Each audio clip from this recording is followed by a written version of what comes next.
Looking at direction fields, or what are sometimes called slope fields, for a differential equation.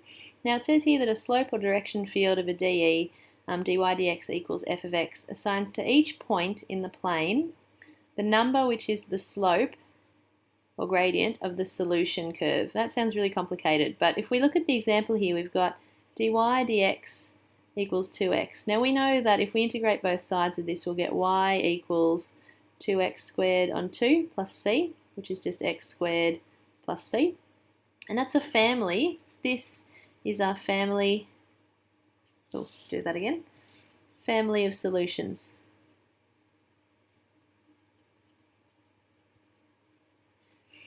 Point x that you pick in this area, so let's say that's 1 there, so we'll pick x equals 1. If we put x equals 1 into our slope function here, we're going to get dy dx equals 2. So that would mean that at that point, x equals 1, we'd have a slope of 2. And that would happen in lots of places at x equals 1, because this gradient function is not really dependent at all on y. So, you know, at the point, it says here at the point 1, 3, which would be maybe here somewhere, you have a slope of 2. The point 1, 5, it's also a slope of 2. You see how they're all the same at that x value? Whereas if you picked an x value, say, of -2, then you'd have dy dx, which is going to give you 2 times -2, which is going to be -4. You'd have a negative slope, and that would be maybe at -2, which is there, it's negative, but also at -2, 5 up here, it's the same negative slope. So you can see that you've got the same, doesn't matter what the y is, it matters what the x is in this case. Sometimes you may have y's in here as well, that makes it more complicated.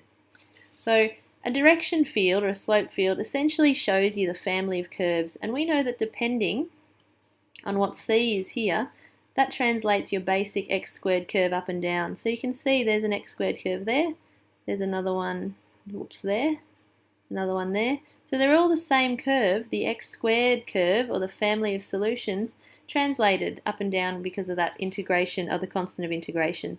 So that's what your directional slope field shows you, the whole family of solutions or family of curves of the solutions, by showing you derivatives.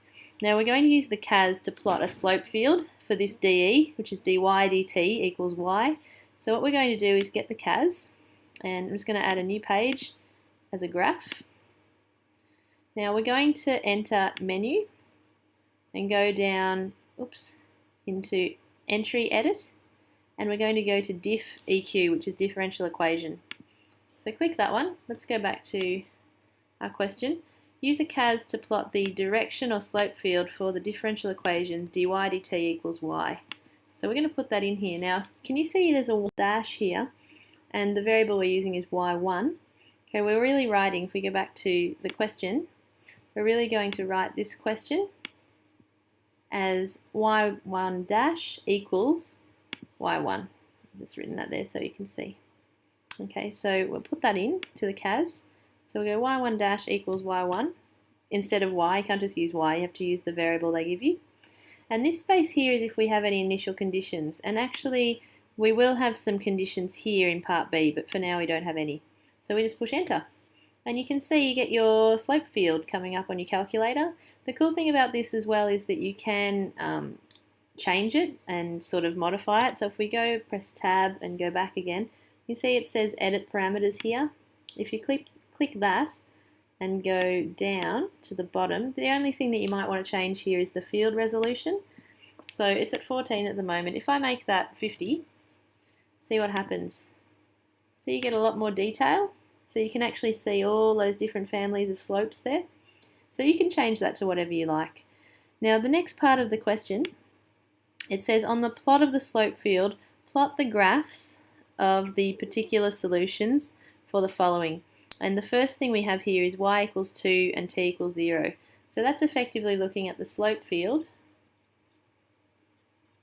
for y1 dash equals y, and it's just using that equation. And we're going to have the condition t equals 0 and y1 equals 2.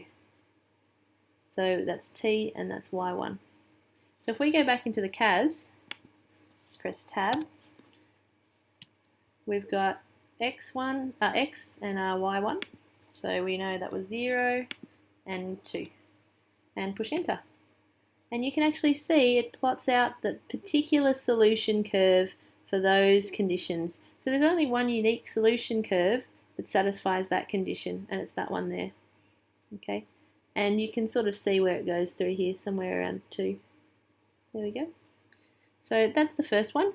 The second part of the question is asking you to plot the graph where you've got y equals -3 and t equals 1. So that would be 1, -3, putting that in. So let's do that and see what difference it makes. 1, -3. And you can see, oh cool, this one goes down. So it's got a neat sort of exponential shape to it as well, these. So that's the idea with plotting your solutions. You can either plot your, just go back, you can either plot your direction slope field using your CAS, and remember that the way that you do that is to go through menu into graph entry and enter it as a differential equation. Or you can also find particular graphs or particular solutions given particular sets of initial conditions. The other thing I will show you before I finish here is that if you have more than one set of initial conditions, there's a little button here that says add initial condition. You can add different conditions as well as the one. So you've got quite a few options with that one.